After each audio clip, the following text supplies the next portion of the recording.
Looking forward to what Francois has to share with us. Thank you. Thank you.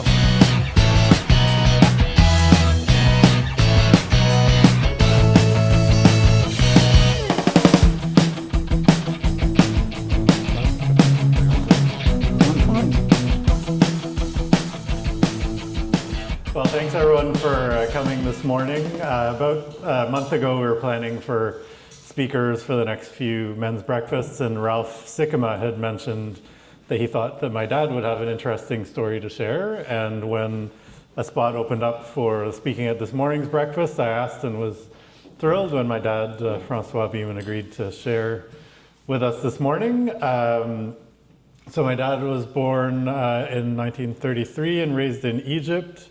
And he'll talk a bit about kind of how he ended up in Canada with his family.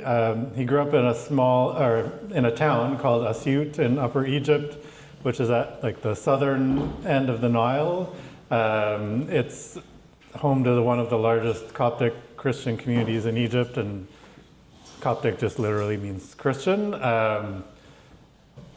Interestingly, the Coptic church in Egypt actually traces its roots back directly to St. Mark, the gospel writer, who introduced Christianity in Alexandria in Egypt shortly after Christ's ascension. So pretty much as early as you can be in the church. So Asyut is more of a kind of a rural area than where he ended up in Cairo later. They had kind of chickens and rabbits that they had at their place when growing up. People who live in Asyut are called Asyuti, and in Egypt they have kind of Asyuti jokes like they have Newfie jokes in Canada. So my dad's father passed away when he was in his mid-40s, so his mom essentially raised his four boys, or her four boys, largely on her own. With my dad being the oldest of his brothers, and his mom had also given birth to two girls, but those sisters both passed away when they were very young. So we do have a bit of a kind of structure kind of here. So first question will be, how did you initially come to faith in Christ? And so that's the first section there, if you want to, do you want to look at your notes, or? Oh, I need to look at his notes. No, I left them. They heard that last time. You want to look? It's okay. Okay. Good morning, gentlemen. It's an honor. It's an honor to be with you today, sharing whatever our life led us through, and especially the Christian part of our lives that really counted the most. I have to go and cheat a little bit here. I'm cheating too, so that's good. Oh, you are? Yeah. Okay. What do you expect to hear? Your story. Story? I'm not a storyteller. Anything else? Were you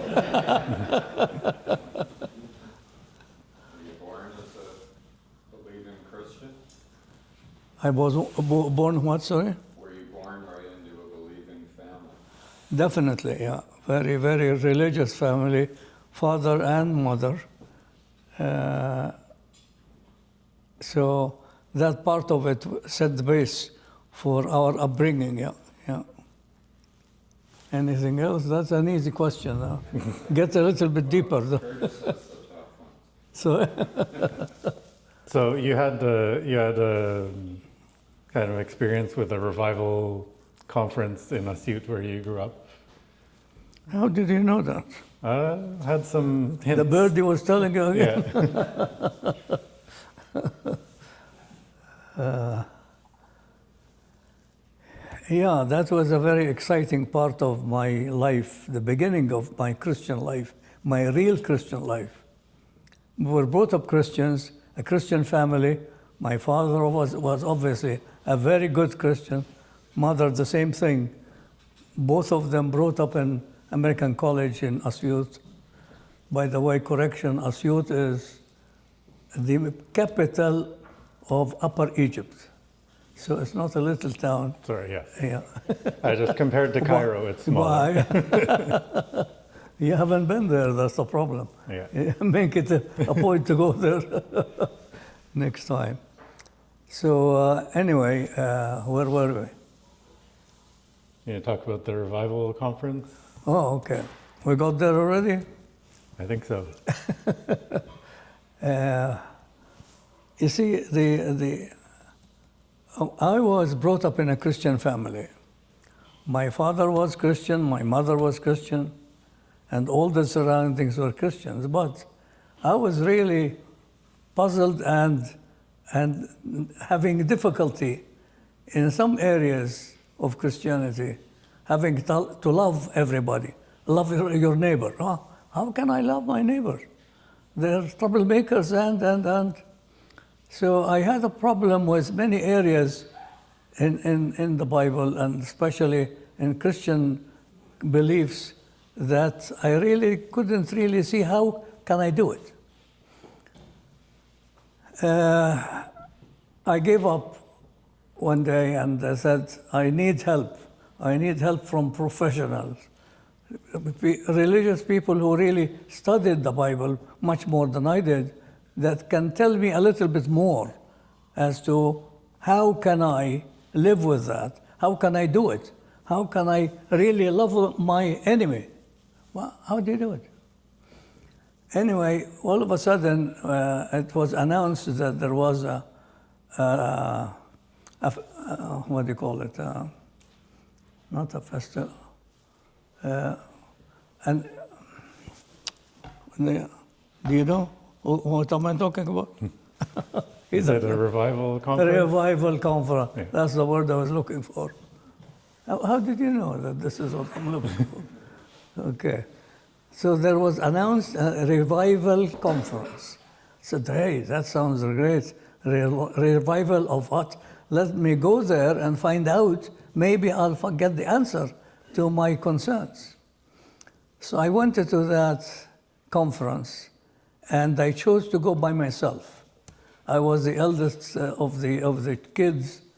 I was 14 at the time. And I figured that I can handle that by myself, and hopefully I will learn from it some of the answers to my concerns.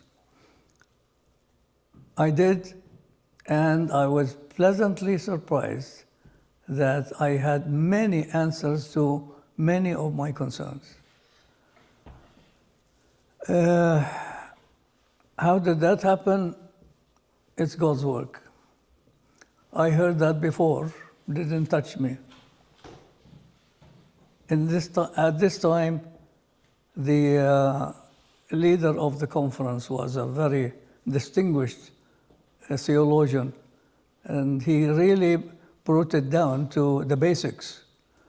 And Christianity is really belief in God, and He will take care of everything. If you put all your belief in Him, He will handle whatever your concerns are. So I said, hey, let me try to do that. I went to that conference on one announced day, and it's amazing what I learned, and it's amazing what touched me, and it's amazing how it changed my life. Nothing that I heard that day that I haven't heard before, but it did touch me in a very special way. It was God's message. Hey, do we know that God can do this and that for you? Do you know that you're concerned about trying to deal with enemies and whatever it is not possible by your power or your trying to do it, but if you let God guide you, let Him be in control, and that will make the difference. It's amazing what I learned from that conference that changed my mind completely as to what Christianity is. It ended up being very simple. Just go and ask God to guide you and to tell me what to do and what not to do. And you will be amazed as to what you can learn. Go with an open mind. Go with a willingness to learn. Willingness, put your faith and trust in Him, because He knows what you need before you even tell Him. And if that is the beginning, then the rest will follow. So here it is. I went to that conference with that attitude in mind, and I wanted to know, how can I love my enemies? On what basis? They're enemies. They're doing everything wrong to knock me down or cause me problems and whatever. Enemies, by definition. Here it is. It's not by my power. It's not by my understanding. Leave it to God, and He will show you how. In that conference, an amazing thing happened the last day of the conference. And by that time, I was listening, but not really getting anywhere. I didn't really give in. I basically just was passive. All that they did was passive. What is it that I need to do? I was told that just basically leave it to God, and He will teach you how. He will teach you how.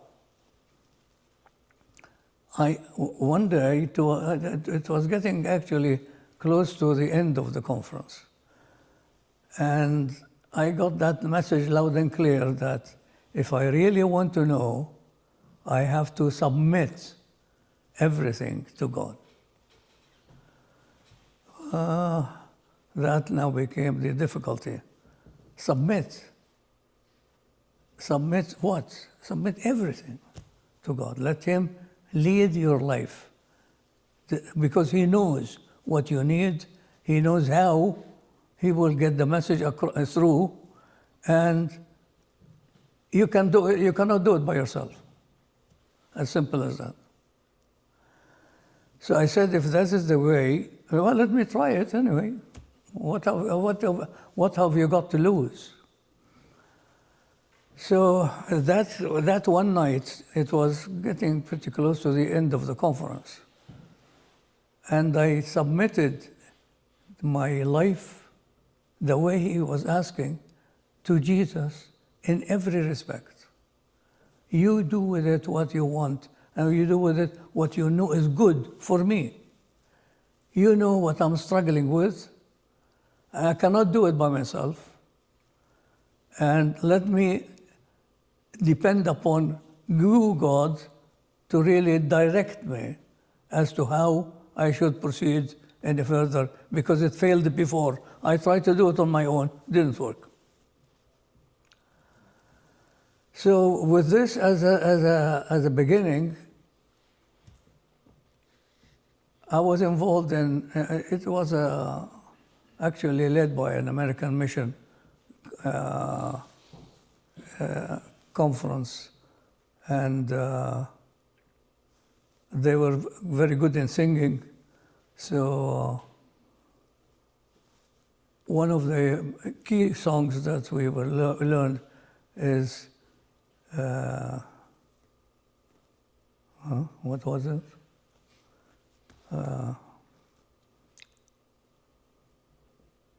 All to Jesus I surrender, all to Him I freely give. We were brought up in a musical family.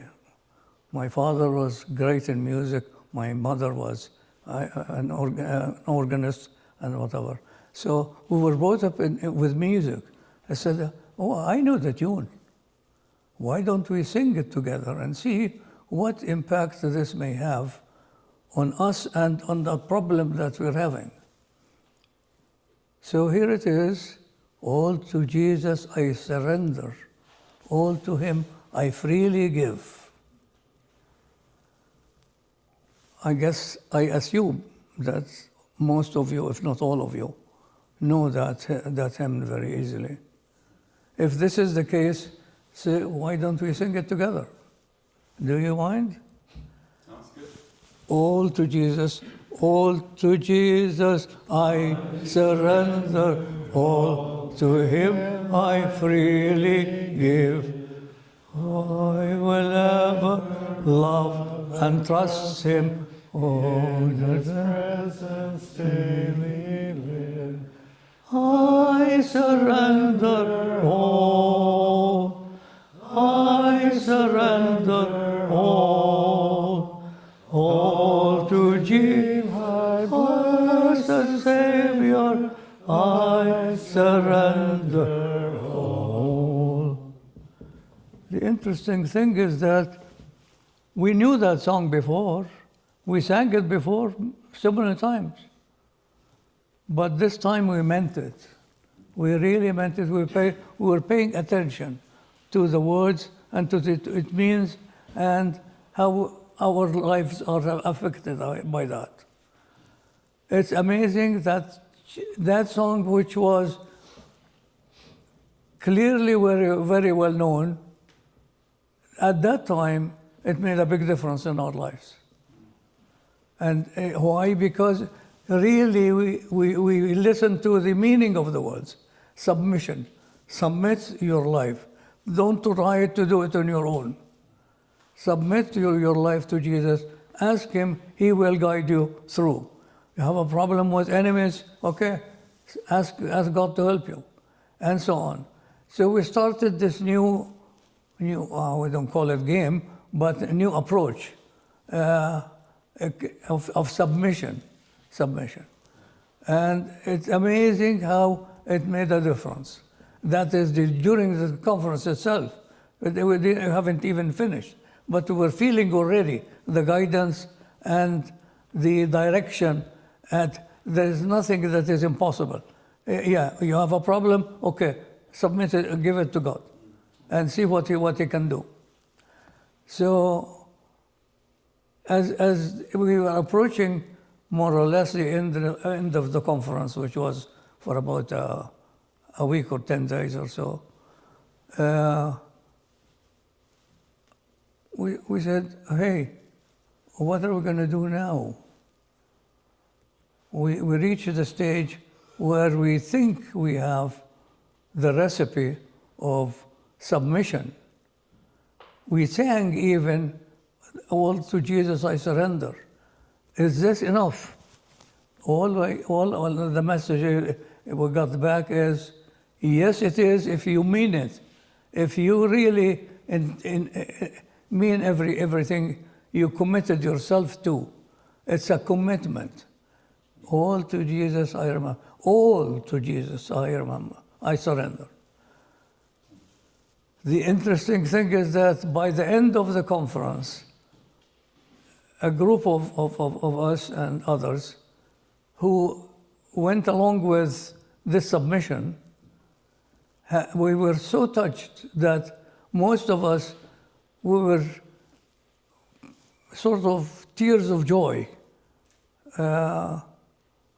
We were crying, we went to the front, and all of us, we submitted our lives to Jesus at that time, right there and then, meaning what we are doing, leaving it to God in his hands, and trusting that he will do whatever is necessary. He will take over.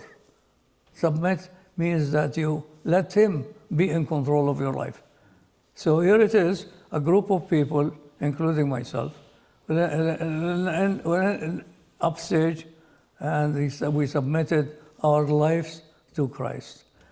It's amazing how the difference that we felt in our hearts, that a big load that was really loading us down, now is lifted up, and here it is. Try giving it to Jesus, and he will take care of it. So I went down to the pulpit, and a few others as well, submitting our lives to Jesus, not only by song, but by actual commitment and belief that here it is. If this is the way, and we have searched for a way, we couldn't believe that there is a simple way like this. We were trying to do something on our own to submit. We didn't succeed. Dealing with my enemies, well, no, I couldn't do that. But now you're telling me, just leave it to God, submit, and tell him with faith that he's the only one who can do it, and see what happens. So we went there as a group, actually, a group of about 10 people or so, and we submitted our lives to Christ. It's amazing how the feeling of a load lifted up, of something that we were dreaming if it will ever happen, especially with the concerns that we had in mind, loving our enemies. We couldn't do it. So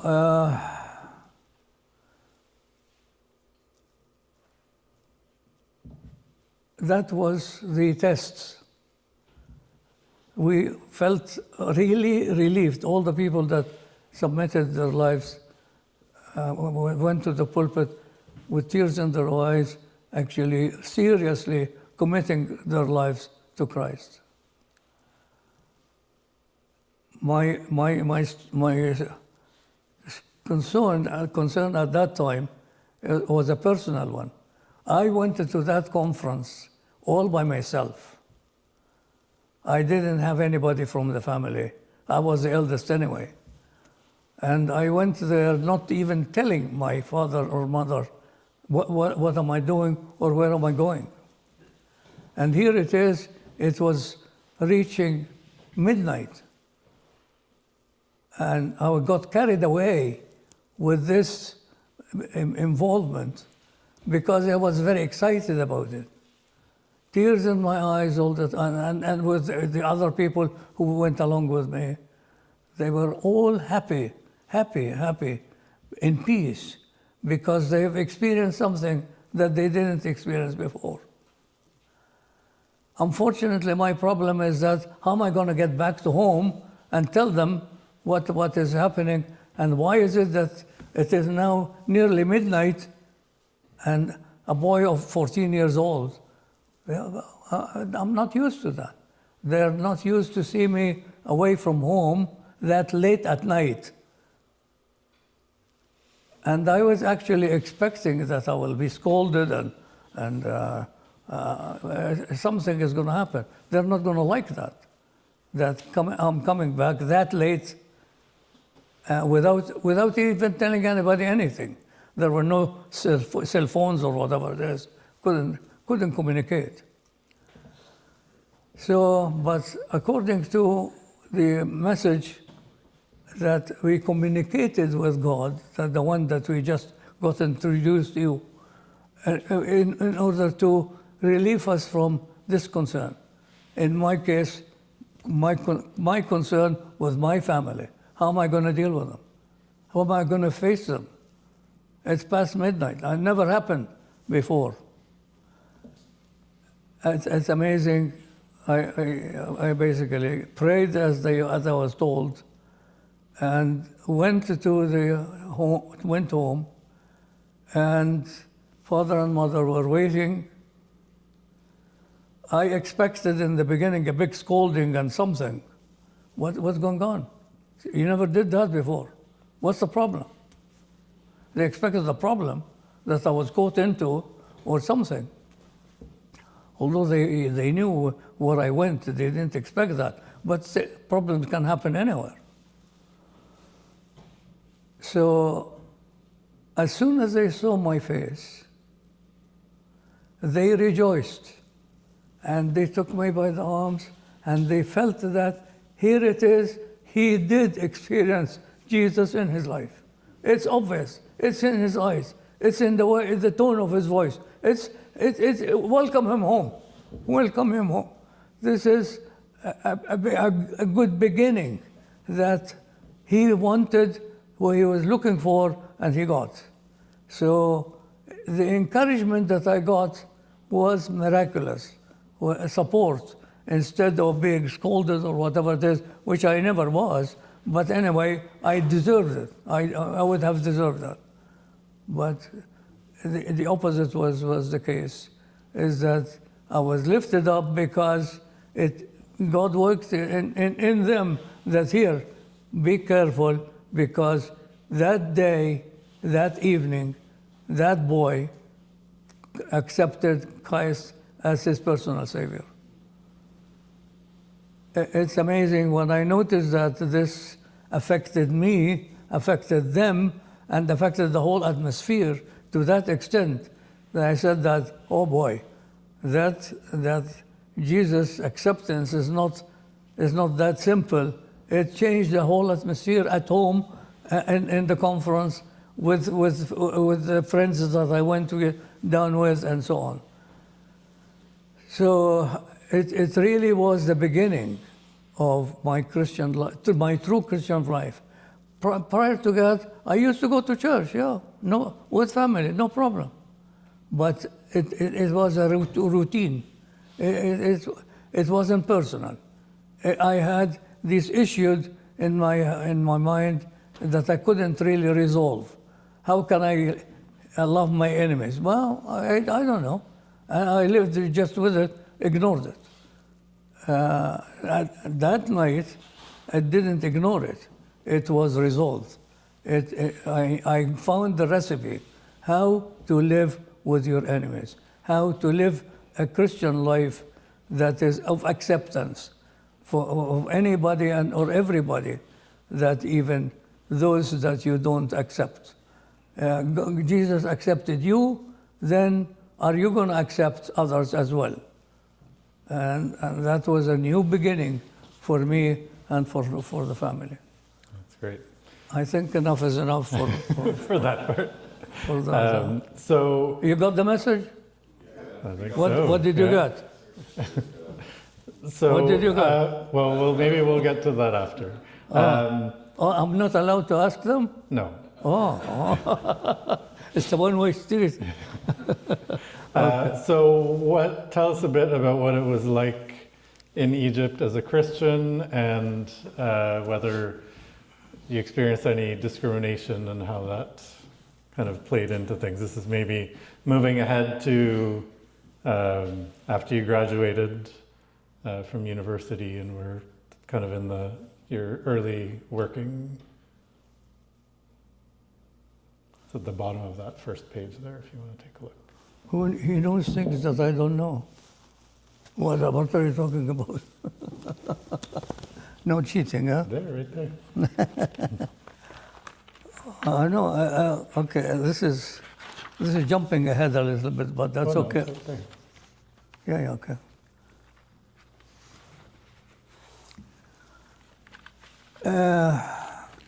This is a subject that I'm not sure that you can really relate to, but I'll mention it anyway, and I'll tell you how we got out of it. The message. Oh, the microphone, I'm sorry. Oh, I'm sorry. That's okay. Oh, sitting didn't work, huh? Okay. The next thing is blessing, the whole package that we're talking about, marvelous blessings of my life, and living the Christian life. So the next one is blessing of discrimination. I say, what's he talking about? You're discriminated against.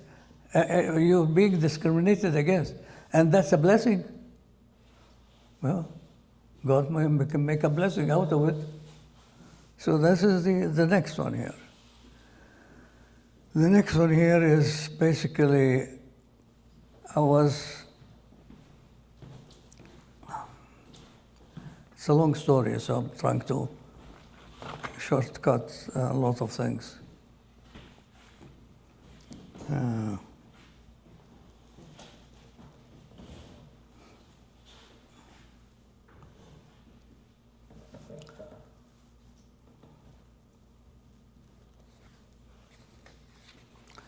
This is what jump. This is now I'm past the 14 years old. I graduated from university and telecommunications organization and electronics research and all this jazz. My performance reviews were excellent, but I was told by human resources that there were no further opportunities for me in the research institute. I was discriminated against because, can anybody tell me, because of what? You were Christian. Yeah, how did you know that? Oh boy, some people are very smart here.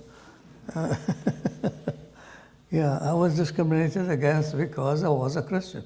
Don't forget, this is a Muslim country. And human resources are working by the rules that they have.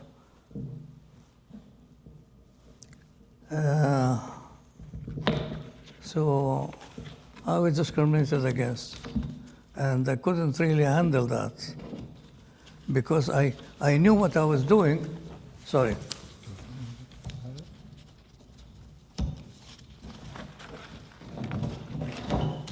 Oh boy.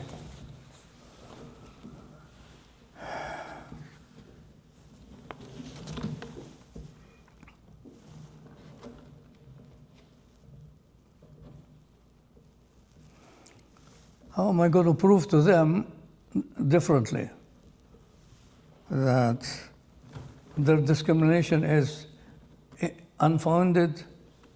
I don't care about them being biased about Islam and Christianity, but I know that they have no right in discriminating against me because of religion. To prove the point,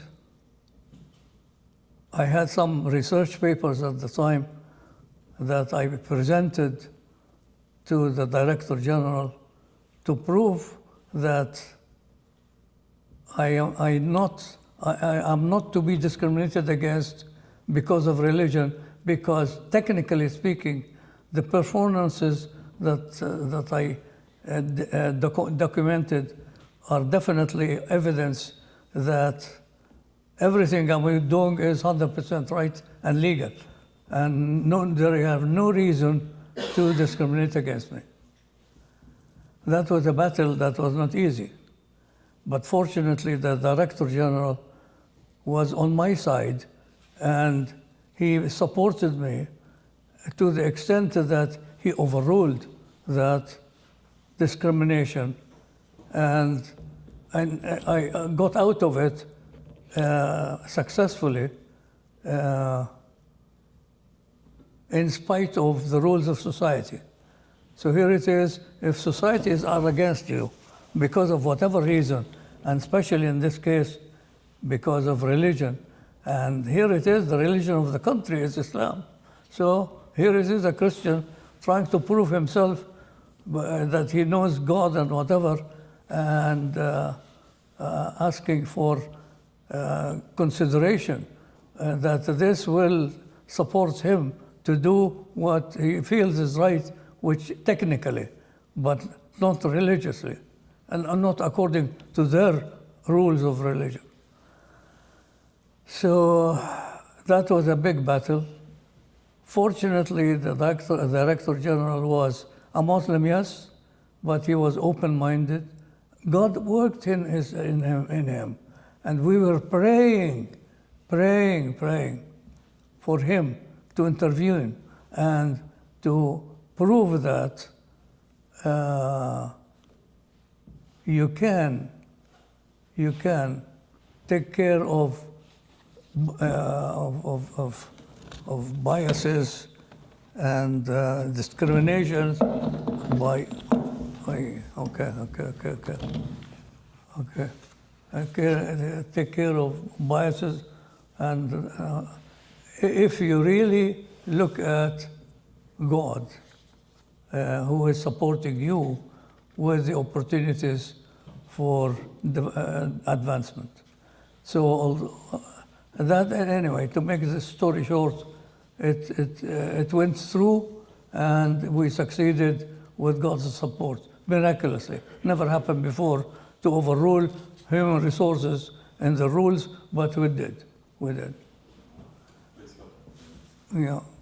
So I'm just going to maybe jump ahead a bit, because there are a few things that I want to make sure we get to at the end. So from there, you were given an opportunity for a scholarship in Paris that I'm going to skip ahead and cover some of this.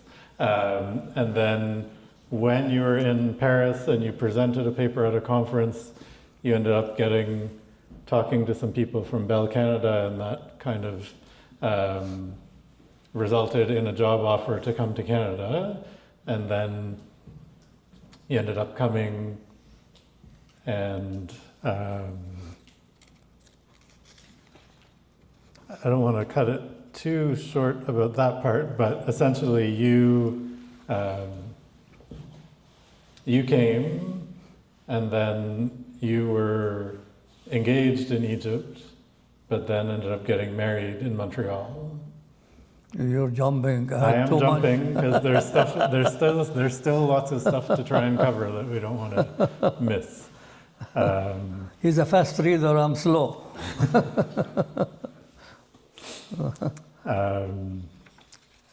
No, the issue here is very strange, is that I did present a paper in Paris at that time, and there were two gentlemen, very distinguished looking, came to me after my presentation and said, "Hey, we have an offer for you." "What do you mean offer? Who are you?"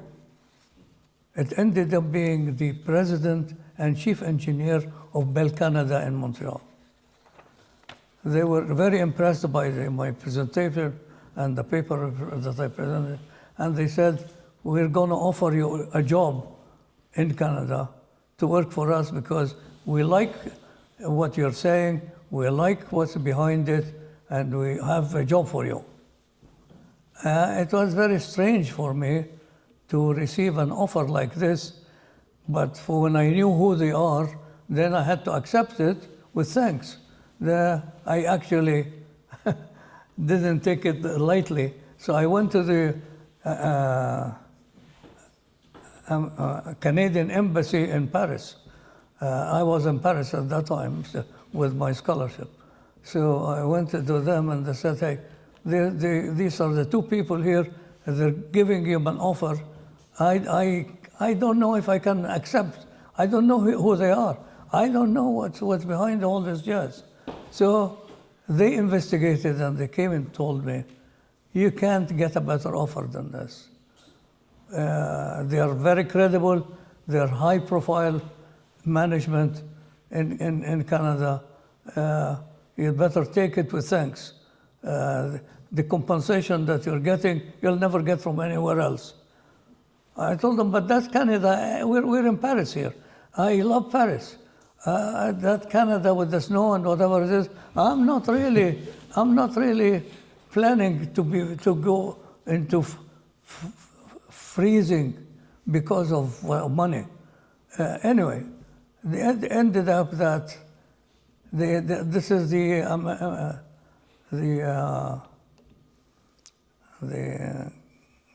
what do you call it? Embassy in Paris. Embassy in Paris supporting, obviously, these two heads, the president and the chief engineer of Bell Canada.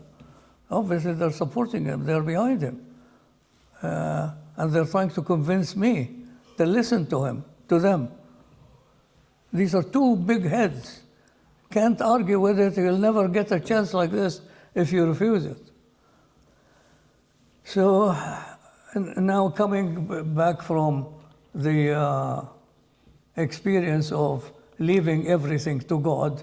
So basically, I devoted one full week praying for God to tell me, shall I take this? Well, I don't know anything about it. I don't like the freezing and the snow and whatever that I'm hearing about. Tell me, God, what do you want me to do? I devoted one full week of prayer to go or not to go, because I have to submit a response. So the answer was no question asked. Take it with thanks. God is offering you an opportunity of a lifetime. I don't know what, you don't even know what it's leading to. Okay? If this is God's answer, then I'm going to take it and shut up. So I did. And it's amazing what happened since then. It ended up being my home, my new home. It is no longer in Paris, it is now in Canada, in Montreal. And everything changed. Everything changed. To the extent that I was preparing to get married to my fiancée, who was waiting in Paris to finalize our marriage arrangement. Well, sorry, you're not going to be married here. You're going to be married in Montreal. Why? No. Okay. Yeah, there are many reasons. So God's guidance changes everything. And you believe in it, He will take you somewhere, and that somewhere is for your best. That's the message. What you believe in God, and you believe in His direction, it is definitely for your best. So all these blessings that we're talking about, that are happening to me unknowingly, are definitely for my best. This is how my future is being designed for me in the best way possible. To the extent that it did actually affect our plan for marriage, that our plan on marriage is not going to happen in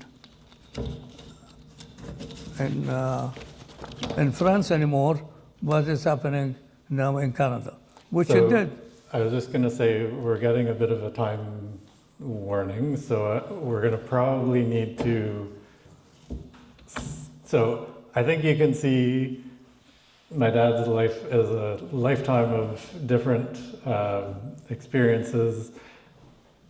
I think you can probably agree with me that I'm not sure I agree that when he said he's not a storyteller. I think it's the opposite of that. So I didn't agree. There will be other opportunities maybe to talk about his kind of professional life and career, and I do want to skip ahead to two things before we finish off. One, and I realize it's skipping like 30 or 40 years, so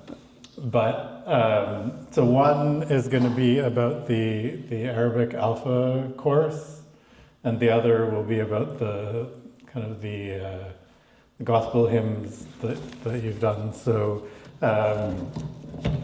this was actually in your retirement that you were involved in this kind of unique evangelism activity of the Arabic Alpha course. And so if you can share a little bit about how that came about. He wanted me to retire soon. I can't retire before...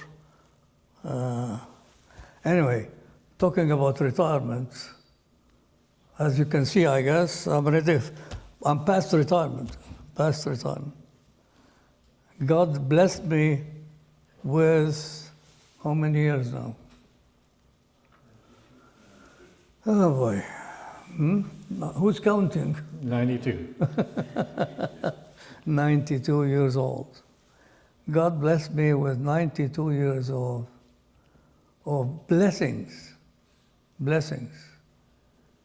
This is what I call this whole thing, is God's marvelous blessings in my life. Every one of these subjects is a blessing. And there were many others that are even more serious than this. But they were all blessings in my life because I accepted Jesus to lead my life. And he is leading it in miraculous ways. So if you trust God's direction, and if you leave everything to him, then everything is going to change to the best. Because what God has in plan for you is for your best. You cannot design anything better than that, or even that comes close. So in the beginning, I like a new graduate and whatever it is, you try to define your own future. Forget it. Leave it to God, and he will direct you in the best ways for your life. So that's really the bottom line of this whole thing. Okay, what else? Well, can we talk about the Arabic Alpha? The Alpha course. Oh, that's a secondary thing.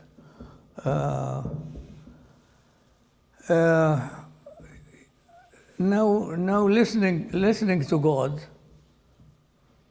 and listening to. Can you hold that? Okay. Hold it here. So people can hear. Okay. Listening to God and how they direct your life. I noticed that many of my friends are missing the boat. I can see how God directs your life, but I can see it through experience. But many others are missing it. How do you help them get on board? So churches are good, but not that effective in most of the time. And depending upon who's involved in leading, who's involved as a recipient, and so on. So we got hold of the Alpha course. I don't know if you know about it. It's a very well-known course by Nicky Gumbel in England. He created that course and spread it all over the world. And we got hint of that, and we were missing a lot that he was talking about. So we said, why don't you jump on this bandwagon and see how we can make it happen? So I was involved in a big church.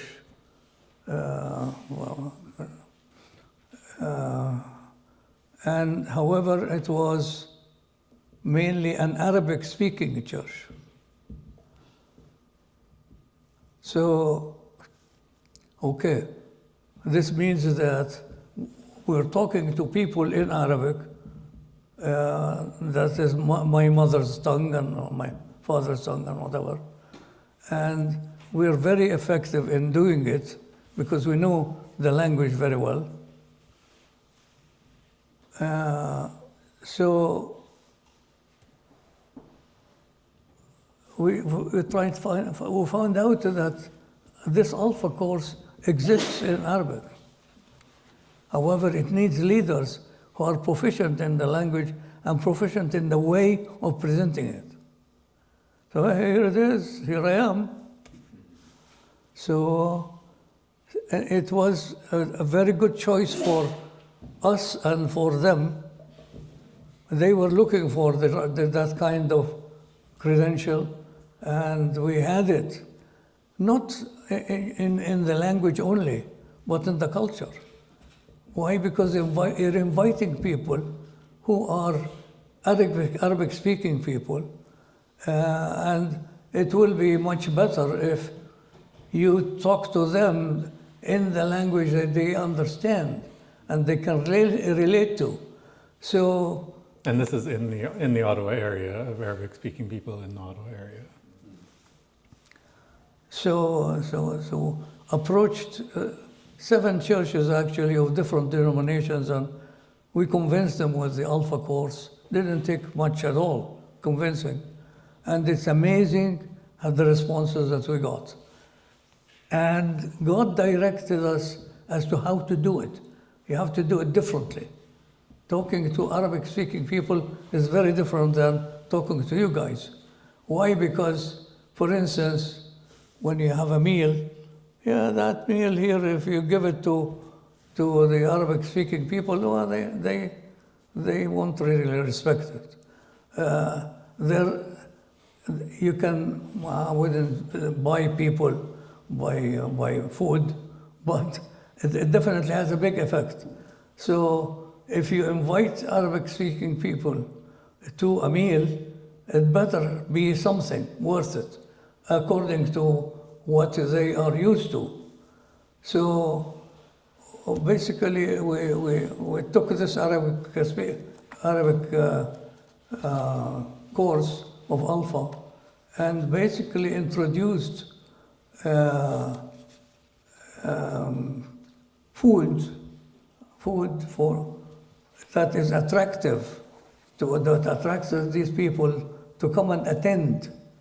And once they come and attend, then you can pull their legs easily. If you know, in Middle Eastern people, they love food, and they love the specific Middle Eastern food. So that really, we have it, and we know it, and we know how to use it. So we use this very, very, very effectively in something like about 7 big churches in the Ottawa area of Christian churches, but different denominations. And it's amazing the response that we got. It's amazing. Why? Because you're using the right way with the right attraction, and people are listening, and at the same time they're satisfied with not only the way you're presenting it, the material, but actually how you're presenting it. It socially also made a big difference, because when you get in groups that talk about something that has the same common language and common culture, it makes the whole difference. So we did that in at least 7 churches in the Ottawa area, very, very, very effectively. And we have results with numbers and whatever it is, attendees by the hundreds, and scores of acceptance. It's amazing what we got from that, much higher than anything you get with any other denomination. So it's just something to tell you that if you use the right ingredients with the right support, with the right understanding, and you will get outstanding results. So, and that was all post-retirement as well. So I mean, it's definitely keeping active, and not just in general, but also in outreach and evangelism in retirement. So another thing that was a way that during the pandemic you found a way to continue using your musical gifts in a bit of a different way. And so my dad and my mom, everyone knows during the pandemic we weren't seeing a lot of people, and we couldn't gather. And I mean, I remember when we couldn't gather in groups of more than 5, and our family is 6, and so that kind of meant we couldn't even visit with them all at the same time. So they had actually started recording gospel hymns and started a YouTube channel, and we're posting them on YouTube, recording in English and in Arabic. And I don't remember, was it like 2 years that you were recording almost every week? The 2 years of the pandemic, we were stuck, obviously, at sort of home, and not going anywhere. So we said, here it is, this is an imprisonment by God. What are we going to use it for? Excuse me.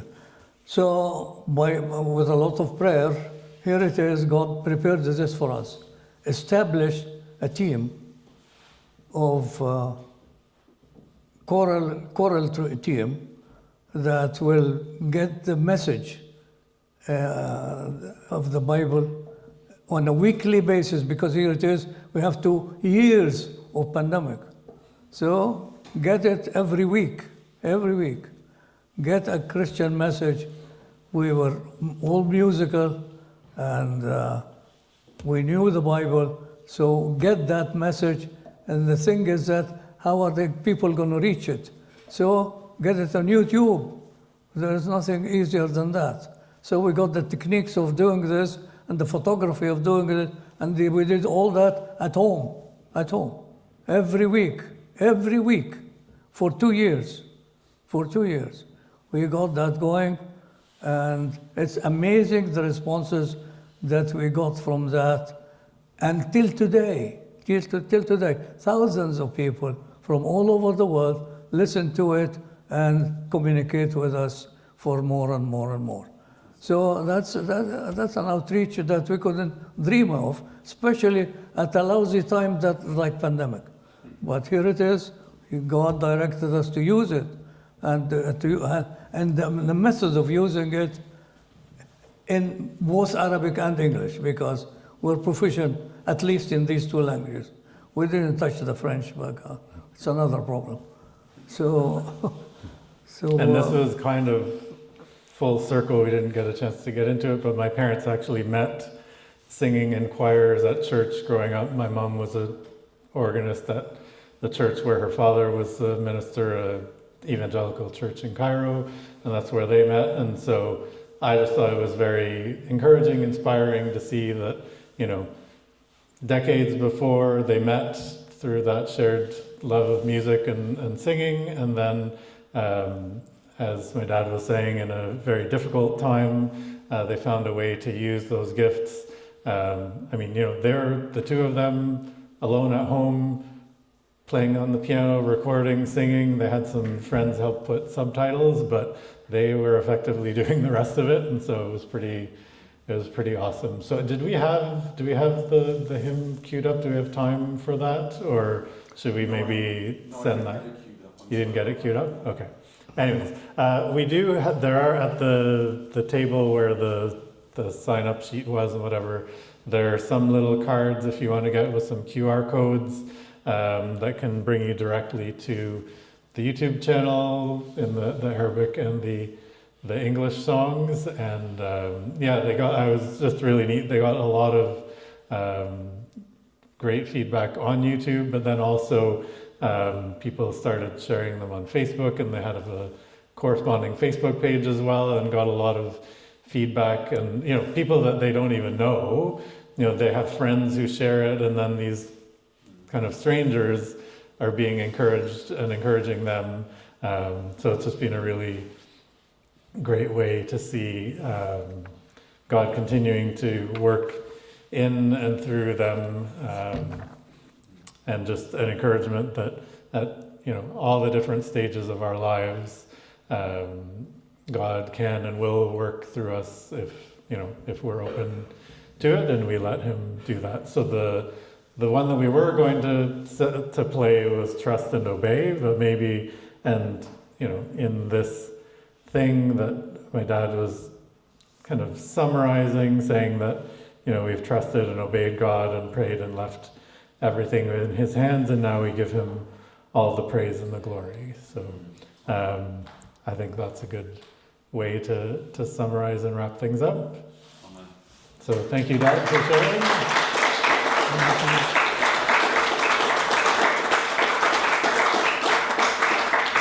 Thank you, son Curtis. Thank you. Lawrence, did you have any wrap up or?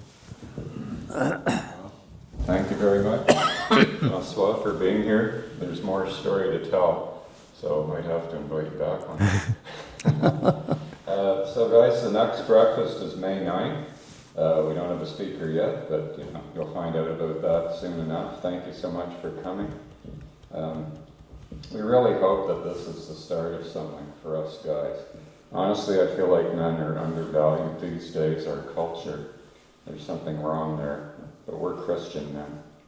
And if we trust and obey, we will find a way. So thank you again for coming. if any of you have time, to just help the way the tables and so great things. Thank you. Thank you very much for inviting us. Yeah. Dan, did you want to try and get a group picture before we go, or? Do you think that we could get a good picture? Very much